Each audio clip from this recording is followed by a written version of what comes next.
কুলে, ধর্মাধর্ম মানে ধর্ম অধর্ম মিশে আছে, নৈশ্বর্য ভুলে, স্ত্রী পুত্র ভুলে, এমনকি আপনা ভুলে মানে নিজেকে ভুলে ঈশ্বরে যে অনুরক্তি তার নাম ভক্তি। তুমি করুণাময়, দয়ার সাগর বললেই ভক্তি হয় না। তুমি কৃপা সিন্ধু প্রভু, তুমি দয়া সিন্ধু প্রভু, এই সমস্ত এটা কখনো হয় না এরকম বলে তাহলে তুমি ভক্ত, এইসব কিছু বোঝা যাচ্ছে। ঠিক আছে, তাহলে এটা একদম বুঝতে হবে। স্বামী লোকেশ্বরানন্দজি বলছেন, বারবার ঈশ্বরকে স্মরণ করা, তাকে ভালোবাসা, আপনার জন ভেবে তার চিন্তা করা, এইটি খুব দরকার। এইটি যদি সহজে এসে যায়, তার উপর ভালোবাসা জন্মে যায়, তাহলে আর বাকি রইল। এটা করলে যদি তাই হয়, তাহলে তার প্রতি ভালোবাসা জন্মে গেল, তাহলে আমার বাকিটা রইল না, কোনো কিছু বাকি রইল না। বিবেক চূড়ামণিতে একটা সুন্দর শ্লোক আছে, তজ আকার নেই কিন্তু, হ্যাঁ, তজ অভিমানম কুলগোত্র নাম রূপ আশ্রমেষু আর্দ সব আশ্রিতেষু লিঙ্গস্য ধর্মান কপিকর্তৃত্ব আদিম তত্ত্বা ভব অখণ্ড সুখস্বরূপ। কি বলছে? আর্দ গলিত সবের মতো, মানে সবটা সবে পচে গলে গেছে। তোমার এই যে দেহ, এই দেহটা তো একদিন পচে গলে এরকম স্থায়ী, সেই দেহ আশ্রয় করে কুল, গোত্র, নাম, রূপ, আশ্রম, আশ্রমটা বুঝে গেল? আমরা কোন আশ্রমে আছি? গৃহস্থ আশ্রম।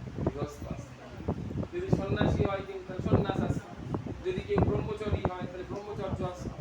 যদি কেউ সবে একটু বনে গিয়ে থাকে, তাহলে বানপ্রস্থ আশ্রম। তাহলে আমাদের আশ্রমটা হচ্ছে আমরা গারস্থ আশ্রমে রয়েছি। তাহলে কুল বোঝা গেল, কোন কুলে জন্মেছি, আমাদের যে গোত্র ঋষির নাম, আমার রূপ এবং আমি যে আশ্রমের সাথে যুক্ত ইত্যাদিতে যে অভিমান রয়েছে, আমার যে অভিমানটা রয়েছে, আমি একজন ব্রাহ্মণ, আমি একজন ব্রহ্মচর্য আশ্রমে রয়েছি, এরকম যে অভিমানটা রয়েছে, সেই অভিমান ত্যাগ করো। আর তোমার লিঙ্গ শরীর বা সূক্ষ্ম শরীরের ধর্ম যে কর্তৃত্ব ইত্যাদি, যে কর্তৃত্ব করা, সেটাকেও ত্যাগ করে তুমি যে অখণ্ড সুখস্বরূপ সত্তা, তাতে স্থিত হও। অর্থাৎ আমি যে আসলে দেহ নই, এই কথাটা বারবার এস্টাবলিশ হচ্ছে। সেই জন্যই আমার দেহ কিন্তু অখণ্ড সুখস্বরূপ নয়, কারণ আমার দেহ তো থাকবে না, খণ্ড হবে, তাহলে তার সম্পর্কে কোনো অখণ্ড বলা যাবে না। বুঝে যাচ্ছে? দেহ তো খণ্ড হবে, তাহলে তার সুখটাও খণ্ড হবে, তাহলে আমি সেই তার সুখটাকে অখণ্ড সুখ বলতে পারি?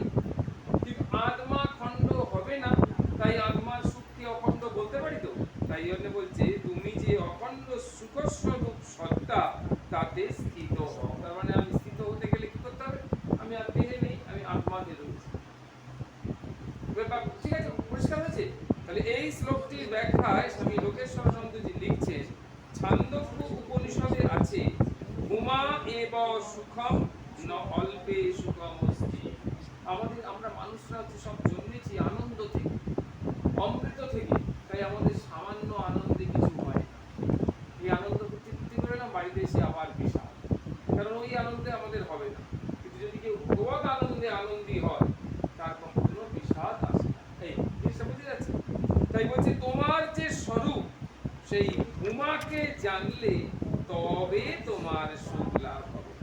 ছোট কিছুতেই তোমার সুখ নেই, যতক্ষণ দেহ মনের গণ্ডির মধ্যে আবদ্ধ থাকবে, ততক্ষণ তোমার যে আনন্দ স্বরূপ সত্তা, মানে তোমার দেহ মনের মধ্যে তুমি যতক্ষণ আবদ্ধ থাকবে, ততক্ষণ আসল যে আমাদের ভিতরে যে সত্তাটা, আনন্দ সত্তা,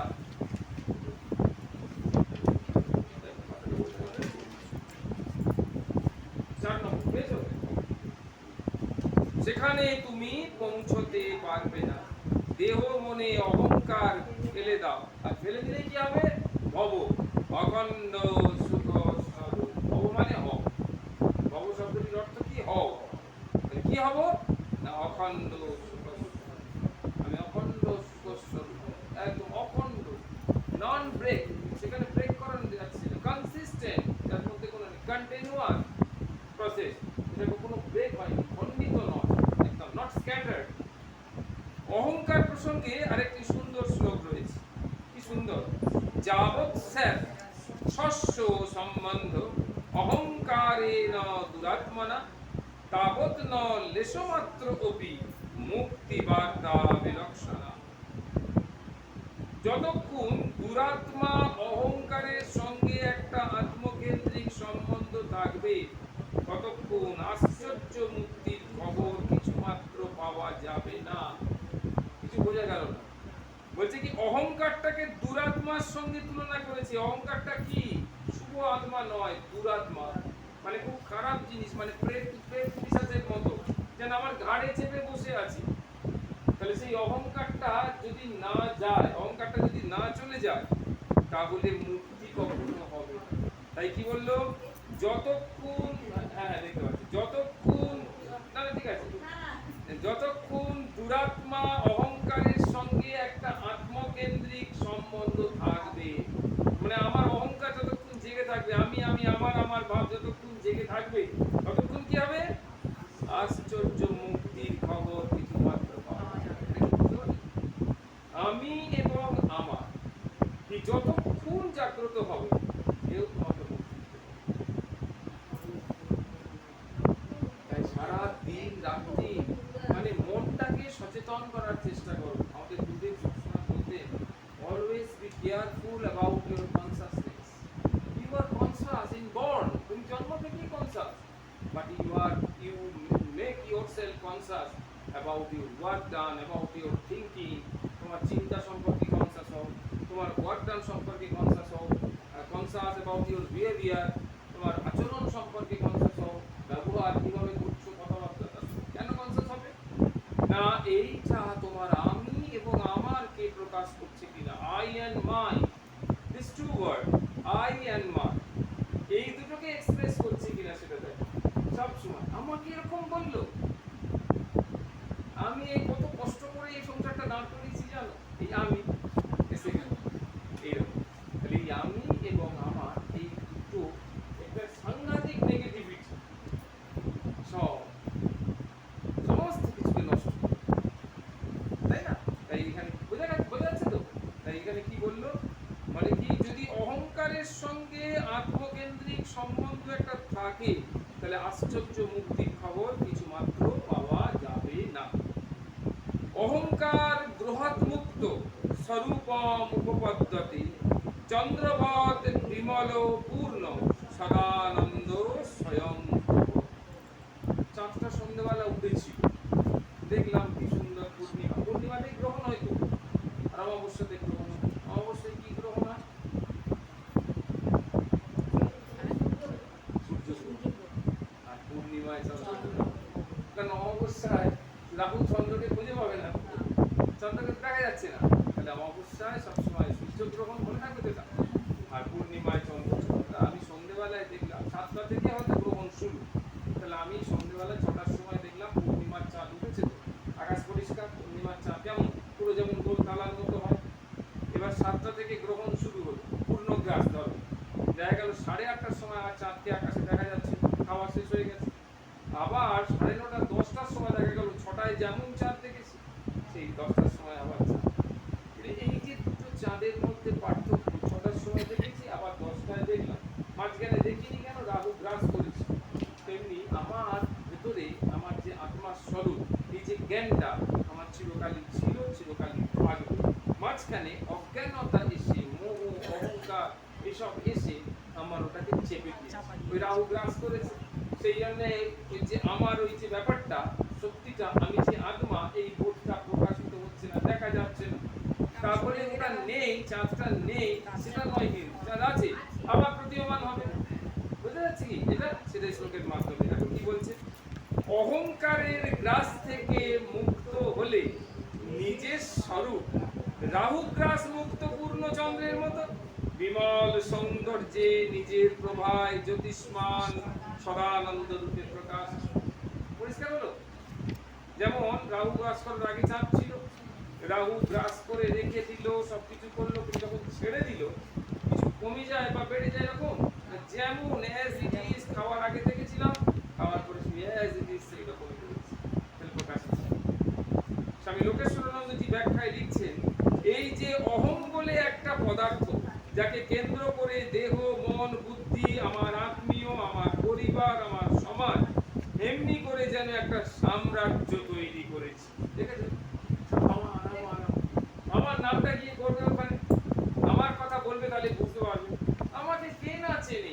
সব সেই আমি আমি আমি আমি আমি আমি এরকম সব। তাহলে এরপরে কি হচ্ছে, আমাকে কে না চেনে, আমি আমার নাম কে করবে, এসব দিয়ে করলে কারণ কি হচ্ছে, আমার একটা সাম্রাজ্য তৈরি হচ্ছে না, এটা আমার ভেরি ভেরি, যেটা আমার দখলে যেন পুরোপুরি। এইটি ছাড়তে হবে, এই আমি আমার ভাবটা ছাড়তে হবে। পদাবলিতে শ্রীরামকৃষ্ণ বলছেন না হম তুহু তুহু, আমি নয়, ন অহম, না হম মানে ন অহম, ন অহম, তুহু তুহু, আমি নয় তুমি। আমি ভাবছি, আমি করছি, আসলে তিনি করছে।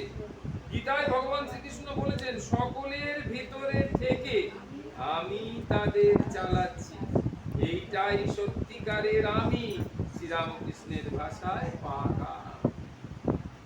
তাহলে আমরা কিছু করছি, এই যে সাংঘাতিক সুন্দর পাকাটা চলছে, এটা পাকার কোনো ক্রেডিট না। ইলেকট্রিকটা যোগ করা আছে, তা এটা 1 লাখ টাকার ফোন, বহুবার এখানে বলেছি, 1 লাখ টাকার ফোন আর এই 1100 টাকার ফোন, এই দুটো পাশাপাশি থাকলে দুটো ফ্যাক্টর এই ফোনে। ফোনটাকে দেখে এবার তুচ্ছতা ছিল করে ফেলে দিচ্ছি, কিন্তু এই ফোনের টাওয়ার দরকার, মানে একটা ভালো সিম আছে আর চার্জ আছে। ওই ফোনটার যদি চার্জ একটুখানি না থাকে, তাহলে এই ফোনটার কদর বেড়ে যাবে।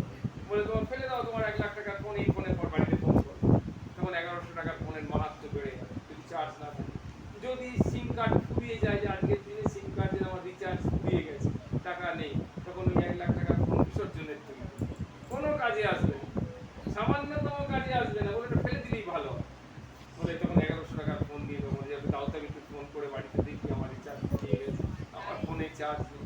সাংঘাতিক জিনিস বুঝে যাচ্ছে। তাহলে এই যে দুটি ফ্যাক্টর, এই যে জিনিসটা কাজ করছে, এটাই এখানে আসল। তাই বলছে সেটা কি, না সকলের ভেতরে থেকে আমি চালাচ্ছি। তাহলে ওই যে রিচার্জটা, ওটা কৃষ্ণ, আর ওই যে কারেন্ট করে চার্জ দেওয়া হয়েছে, সেটাই হচ্ছে কৃষ্ণ, তিনি চালাচ্ছেন। বিপ্রমানন্দজি মহারাজ বলছেন মনকে ভগবানে লাগাও, বাকি সব আপনা থেকেই ত্যাগ হতে থাকবে। এটা আমরা শুনতেই বলেছি। যেখানে প্রেম সেখানে ভয়, চিন্তা আর দুঃখ, যা অহংকার প্রসূত, তা টিকে থাকতে পারে না। বুঝে গেল? যদি অহংকার প্রসূত ভয় হয়, অহংকার প্রসূত কোনো একটা লোভ, লালসা, হিংসা, প্রতিহিংসা, এসব ভয় সব কেটে চলে যাবে। কারণ কি, এগুলো টিকে থাকতে পারে। শ্রীরামকৃষ্ণ পার্শ্বদ, আগেরটা হলো হিত প্রেমানন্দজি, এই জন্য আলাদা। এটা শ্রীরামকৃষ্ণ পার্শ্বদ প্রেমানন্দজি বলছে মান অপমান অহংভাব ভাসিয়ে দিয়ে কাজে নেমে গেলে তবেই কাজে সাকসেসফুল হওয়া যায়। বিরাট সত্য কথা, একদম সাংঘাতিক। মান অপমান অহংভাব ভাসিয়ে দিয়ে, আমরা দেখেছি এরকম বন্যার কারণে সাহায্য হচ্ছে, যে বড় মহারাজ আশ্রমের যে অধ্যক্ষ, সে বসে বসে অনেকক্ষণ দেখছিল, মানে আর থাকতে পারিনি, সে এক কাপড় টাপড় গুছিয়ে মাল গোছা মেরে সে এবার বন্যার টাইম নেবে না, তুমি এত কোমর পর্যন্ত চল সেখানে। তখন ওই যে আমি বড় মহারাজ, আমি সুপারভিশন করবো, আমি দেখবো দেখবো সবাই কাজ করছে, সব বোধা তখন নেই। তাই বলছে মান অপমান অহংভাগ ভাসিয়ে দিয়ে কাজে নেমে গেলে তবেই কাজে সাকসেসফুল হওয়া যায়। আর সাকসেসফুল হওয়া যায় আর কি,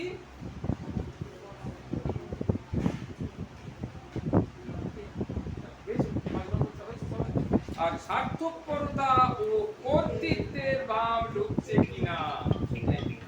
স্বার্থপরতা, সেলফিশনেস, আর কর্তৃত্বের ভাব, সবসময় একটা ডমিনেটিং পাওয়ার, এটা ঢুকছে কিনা সেটা লক্ষ্য রাখতে হবে। যা করতে ঠাকুরের দাস হয়ে ও কর্মের ফল তার চরণে সমর্পণ করে দিতে হবে, তখন ওই কাজটাই হবে ওয়ার্সি। ওয়ার্সি মানে পূজা। ওই কাজটাই তখন হয়ে যাবে কি না পূজা। কখন পূজা হবে না ঠাকুরের দাস হয়ে করছি আর কর্মের ফল তার চরণে সমর্পণ। তাহলে দাস হয়ে করছি, এটা 1 নম্বর, আর কর্মের ফল তার চরণে সমর্পণ করে দিচ্ছি, এটা 2 নম্বর। তখন ওই কাজটাই হয়ে যাবে ওয়ার্শিপ বা পূজা।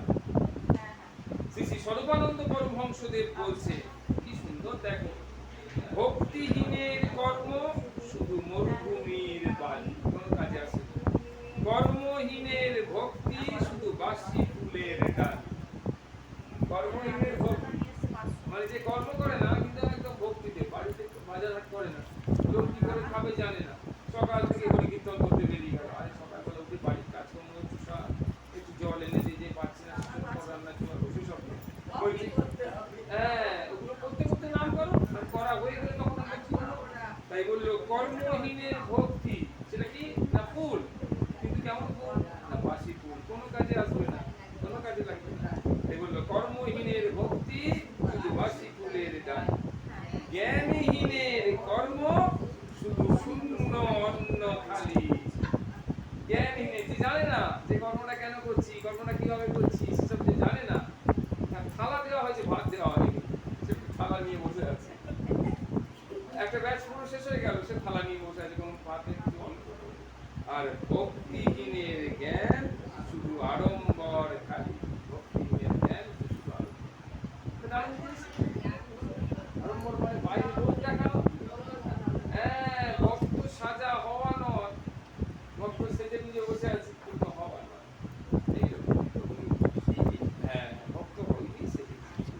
ঠাকুর সীতারাম দাসকে কেউ প্রশ্ন করেছে তোমার কৃপা লাভের উপায় কি? ঠাকুর বললে শাস্ত্র পথে চলা আর নিরন্তর নাম করা ভক্তি লাভের অনুপম উপায়। বুঝে গেল? দুটো কাজ, একটা এক, শাস্ত্র পথে চলা এক, আর নিরন্তর নাম করা এটা দুই। ইচ্ছা কিংবা অনিচ্ছায় করো মোর নাম, পূর্ণ তোর করে দেব সব অনুষ্ঠান। বোঝা গেল এটা? মুক্তি কি? মুক্তি হচ্ছে এটা, সেই আবার একদিন অহংটা কি ডেঞ্জারাস জিনিস না, সবসময় প্র্যাকটিস দিয়ে তুলছে, তো ওই তো ছাড়তে পারছে না, এত শুনছি কিন্তু সেই জেগে সেই মানে আমরা কত বড় জ্ঞান পাবি বুঝতে পারছি? হ্যাঁ না না সবাই আমরা দেখছি কি যে মানে এই সারাক্ষণ প্রত্যেকটা পাতায় একবার করে আমি আমি আসছে, অহং আসছে, নানা রকম আসছে, মানে না কিছুতেই ছাড়বো না, এই যে এই কাগজটা শেষ হয়ে যাবে তুলে রেখে দেবো, তো ছাড়বো না অহং, এইরকম আর কি। তাই বলছি মুক্তি কি না, মুক্তি হচ্ছে অহং মানে আমি বোধ চলে যাওয়া, সব সময় তখন আনন্দ আর তার মানে আমি বোধ যেই চলে যাবে কোন আনন্দ কেন এটা বুঝতে পারবো, এই আমিটাই তো আমাকে ওই আত্মা থেকে আলাদা করে,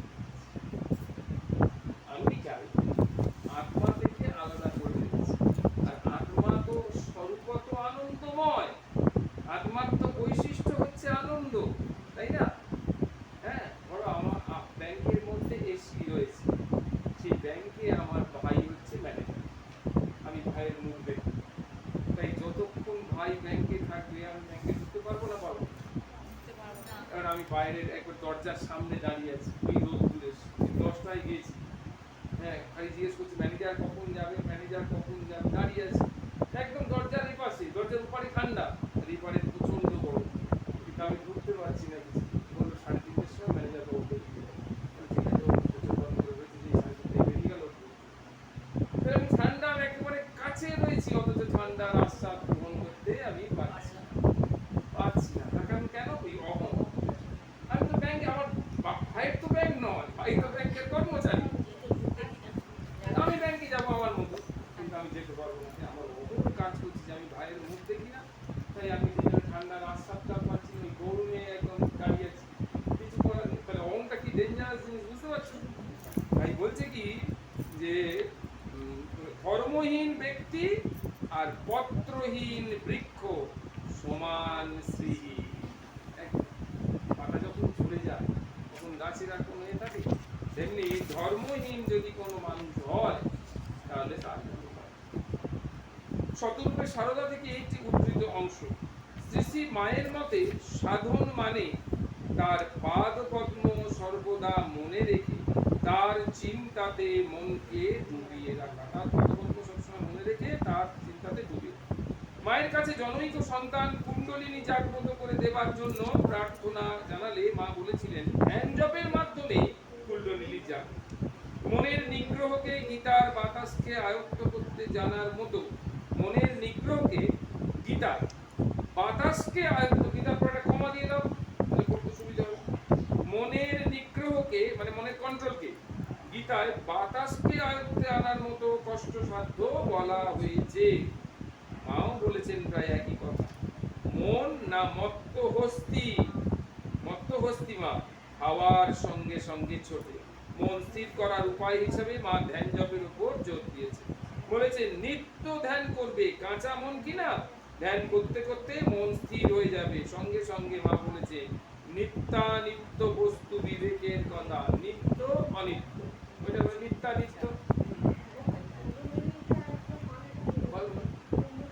আচ্ছা বলছি, নিত্যানিত্য বস্তু বিবেকের কথা বলেছেন। এইটা যে কুণ্ডলিনীটা হচ্ছে আমাদের এই যে পিঠে যে শিরদাঁড়া, ওই শিরদাঁড়ার তলায় একটা শিবলিঙ্গ আছে, আর একটা আড়াই প্যাচের সাপ। শিবলিঙ্গটার মুখটা আর কি শিবলিঙ্গটাকে সাধনার মাধ্যমে ওই কুণ্ডলিনী ঘুমিয়ে রয়েছে, এই সাপটাকে জাগ্রত করতে। যে জাগ্রত হয়ে গেলে ওই শিবলিঙ্গটার মুখটা ছেড়ে দেবে, ছেড়ে দিয়ে ওই সাপটা আস্তে আস্তে শিরদাঁড়া দিয়ে উপরের দিকে, ওটাই হচ্ছে কি একদম সরাসরি মাথায় সুন্নাসিক শিখিয়ে যায়। তার মানে সেই সাধক একদম নির্দিষ্ট জায়গাতে পৌঁছে। তাই নিত্যানিত্য বস্তু বিবেকের কথা বলেছেন।